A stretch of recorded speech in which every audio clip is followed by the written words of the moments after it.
Hello, good afternoon. Welcome to Daily Current Affair MCQ. Today is 15th नवंबर 2024. ये video आपको हो सकता है लेट मिले, पर कोई नहीं, आपको वीडियो जरूर मिल जाएगा. थोड़ा सा अपलोड में प्रॉब्लम आ रही है. Okay, now start from the first question. और इसका पीडीएफ चाहिए तो आपको टेलीग्राम का लिंक आपको डिस्क्रिप्शन में मिल जाएगा, वहाँ जाइए, आपको इसकी पीडीएफ मिल जाएगी. So the first question is consider the following statement regarding the arm force. एक सेकेंड, हाँ. Arm force special power act 1958. ये आर्म फोर्स स्पेशल पावर 1958 का जो भी रिसेंटली न्यूज़ आया है वो मणिपुर को लेकर के आया है. वहाँ फिर से ये चीज़ें एक्टिव हो गई हैं. तो कहा जा रहा है कि इसके रिगार्डिंग कौन सा स्टेटमेंट सही है वो आपको बताना है. तो बताओ, तो इसका कौन सा स्टेटमेंट सही होगा, बताओ. So the correct answer is option A. Okay, जिसके रिगार्डिंग स्टेटमेंट फर्स्ट और स्टेटमेंट सेकेंड आपका करेक्ट होगा. Okay, now move to the next question. देखो, जब बात करता है नेक्स्ट क्वेश्चन की तो कह रहा है कंसीडर द फॉलोइंग स्टेटमेंट. ये नेशनल डिजास्टर मैनेजमेंट 2025 का जो एक्ट है उसके रिगार्डिंग ये क्वेश्चन है.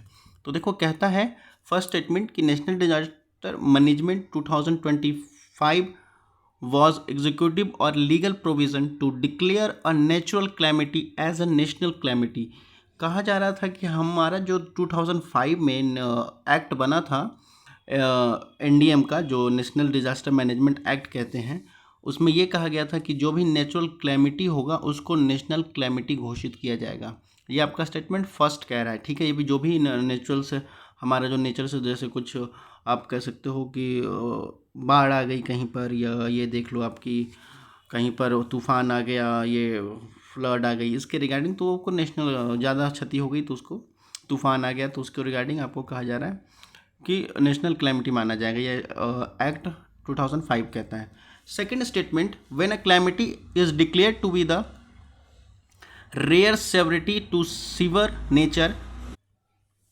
देखो, तो फिर आगे बात क्या करता है कि ये जो सीवर नेचर है वो सपोर्ट करता है state government to provide national level. ठीक है, ये आपको डिक्लेयर किया जाएगा. डिक्लेयर जो क्या ये सीवर है या नहीं है, मतलब ज़्यादा डेंजर है या नहीं है, ये स्टेट गवर्नमेंट आपको डिक्लेयर करेगी और ये किसको बताएगी, नेशनल लेवल पर जा करके. ठीक है, कि हाँ ये नेशनल लेवल पर है कि नहीं है. ठीक है, okay.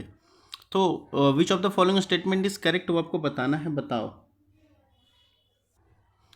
So the correct option is B. Okay, जिसके रिगार्डिंग आपका स्टेटमेंट सेकंड करेक्ट होगा, फर्स्ट आपका रॉन्ग हो जाएगा. Okay, now move to the next question. So our the next question is consider the following statement regarding the prevention of money laundering act. यानी PMLA 2022 में जो act आया था उसके रिगार्डिंग कौन सा स्टेटमेंट करेक्ट होगा वो आपको बताना है.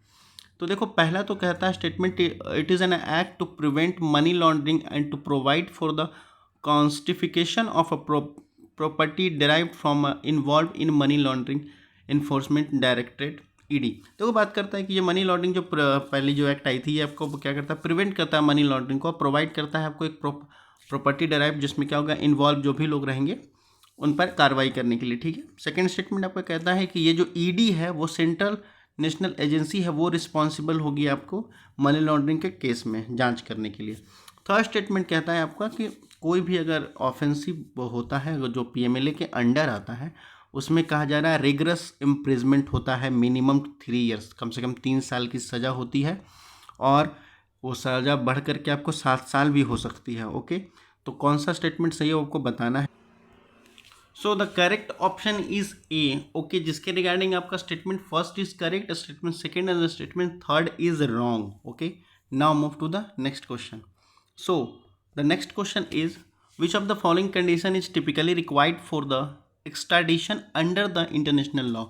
इंटरनेशनल लॉ के एक जो एक्सट्राडिशन है उसके अंडर कौन सा आपका जो कंडीशन है वो आपको रिक्वायर होता है, वो आपका करेक्ट है, वो आपको बताना है. ठीक है, अब देखो, बात करता है इंटरनेशनल लॉ पर. तो देखो, फर्स्ट स्टेटमेंट कहता है the requested state must prove the innocence of a individual before the extraditing them. ठीक है, कह रहा है कि जो रिक्वेस्टेड क्या कह सकते हो, इन स्टेट होगा जो रिक्वेस्ट, जिस स्टेट को रिक्वेस्ट किया जाएगा वो पहले तो उनको प्रूव किया जाएगा इनोसेंसी किसी भी इंडिविजुअल की, तभी उनको एक्सट्राडिट किया जा सकता है, उनको छोड़ा जा सकता है. ओके, ठीक है.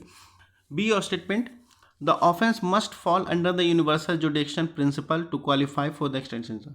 देखो कह रहा है कि जो आरोपी होगा वो पहले तो यूनिवर्सल जुरिडिक्शन के प्रिंसिपल के अंडर आएगा, तभी उसको एक्स्ट्राडिट किया जा सकता है, छोड़ा जा सकता है। ठीक है, sorry for the pronunciation. Statement C कहता है there must be a valid extradition treaty between the requesting and requestee state. देखो कह रहा है कि दोनों के बीच में ना एक वैलिड कह सकते हैं कि ट्रीटी होनी चाहिए, समझौता होनी चाहिए आपका। तो स्टेटमेंट सी कहता है। डी कहता है कि the requesting state must ensure that the individual will not be subjected any form of detention और अ ट्रायल अपॉन एक्स्ट्राडिशन। कह रहा है कि जो रिक्वेस्ट करेगा स्टेट, उसको ये इंश्योर करना होगा आपको कि जो भी इंडिविजुअल है उस पर किसी भी फॉर्म का डिटेंशन या ट्रायल नहीं होगा। ओके, तो कौन सा स्टेटमेंट करेक्ट है वो आपको बताना, बहुत ही इंपॉर्टेंट क्वेश्चन है, तो बताओ। So the correct statement is option C. Option C जो आपका करेक्ट स्टेटमेंट है कि दोनों के बीच में एक ऑफकोर्स एक ट्रीटी होनी चाहिए जो बात कर रहा है, इसीलिए इंटरनेशनल लॉ ऑफ जो एक्स्ट्राडिशन के अंडर आता है उसकी बात करते हैं। ओके, तो ऑप्शन सी आपका करेक्ट हो जाएगा। So now that's all for the today session. अगर कोई कमेंट या कोई रिक्वेस्ट हो तो feel free to ask in comment section, और बाकी पढ़ते लिखते रहिए। धन्यवाद, थैंक यू ऑल, नमस्कार।